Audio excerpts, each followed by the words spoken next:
안녕하세요. 예수비전 선교회 안희한 목사입니다. 나라를 걱정하는 사람들이 광화문에 모여서 기도를 했었죠.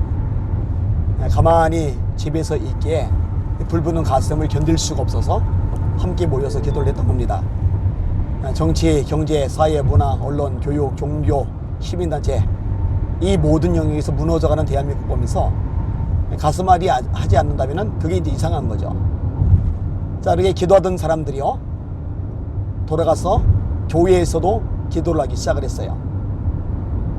예배당에서 모여서 나를 해서 눈물로 부르짖으며 기도를 합니다. 그런데요, 이상한 일이 발생을 했어요. 교회에서 그걸 금지시키는 거예요. 예배당을 사용하지 말라는 거예요. 참 어이가 없죠. 그럼 예배당에서 쫓겨났어요.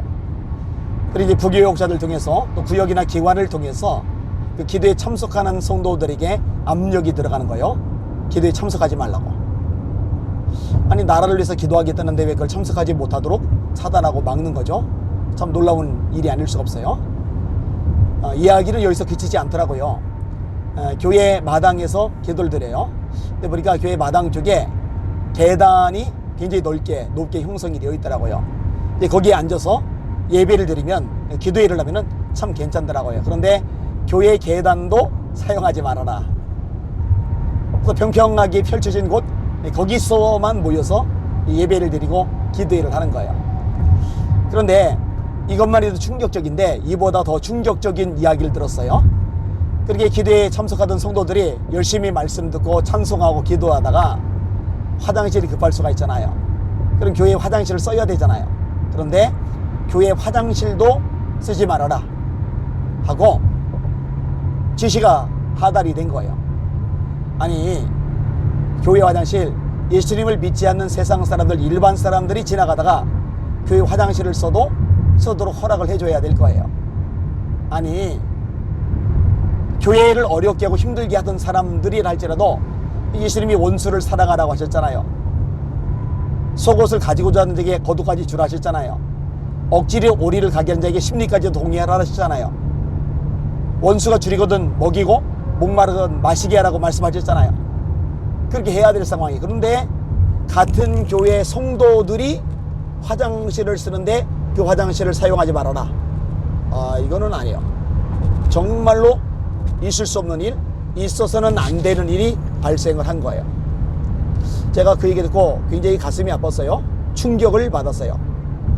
야, 이거 정말 큰일이구나. 어쩌다 교회가 요 모양 요 꼴이 되었나? 탄식이 저절로 나오더라고요. 예전 이야기를 더 떠올랐어요. 광화문에 가서 열심히 기도를 해요. 근데 그거를 알고 나서 교회에서 계속 쪼아대는 거죠. 그 때문에 왕따를 당하고 가스마리를 했던 성도들이 굉장히 많았어요. 제가 굉장히 여러분들을 만나서 대화를 나누면서 그런 정보들을 접했었거든요. 자, 어떤 분은요, 교회에서 오지 말라는 그런 문자 메시지가 받아요. 아니, 내 집은 만민이 기도하는 집이라고 예수님이 말씀하셨잖아요. 아니, 주님께서 내 집은 만민이 기도하는 집이라 누구든지 와서 기도해도 된다 그러는데 오지 말라고 하는 게 말이 돼요? 아니, 주님이 괜찮은데 종 따위가 어디 그걸 막고 못하게 하느냐고요. 근데 그분이 그러면은 11조랑 있는데 요거 준비했던 거 요거라도 교회에 가져가서 드리고 오겠다고 그랬더니 11조 안 해도 된다고, 헌금하지 말라고, 그냥 아예 교회에 오지 말라고 그런 통보를 받았다면서 탄식하며 우시던 장면을 제가 생생하게 기억하고 있어요. 가만히 보니까요, 이번에 코로나19 과정을 거치면서 진짜가 아닌데 진짜인 것처럼 폼을 잡던 존재들이 드러나는 거예요. 그 중에는 목사님들도 있고요, 교인들도 있어요. 가짜와 진짜가 드러나요. 알곡과 쭉정이가 드러나요. 아니, 나라가 이렇게 기울었는데 기도하지 않는 게 이상한 거죠.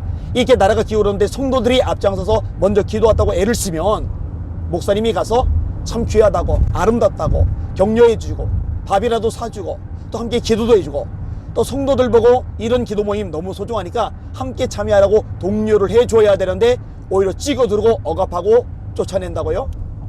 이거는 잘못된 겁니다. 그런데 낙심할 건 없어요.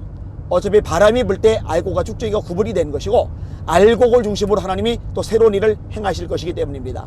그래서 진짜 감사한 거는요, 곳곳마다 주님의 마음, 주님의 심장을 가지고 나라 민족을 놓고 한국교회를 놓고 예배 회복을 놓고 다음 세대에 놓고 선교 항복을 놓고 또 북한의 김정은권 무너지고 복음 통일되도록 눈물로 기도하는 사람들이 곳곳마다 포진되어 있다는 겁니다. 하나님께서 그 기도를 절대로 외면하지 않으실 겁니다. 응답해 주실 것입니다. 기적을 행하실 것입니다.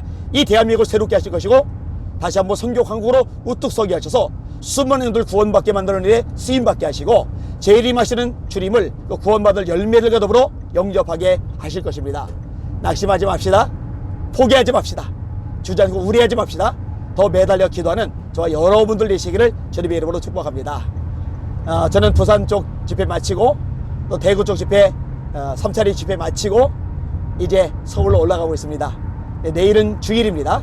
주님 안에서 행복하고 은혜 넘치는 주일 되시고 날마다 예수님의 이름으로 승리하는 저와 여러분들 되시길 바랍니다. 한국교회 화이팅! 이 방송 보는 시청자 여러분 화이팅! 주님의 이름으로 승리하십시오. 할렐루야.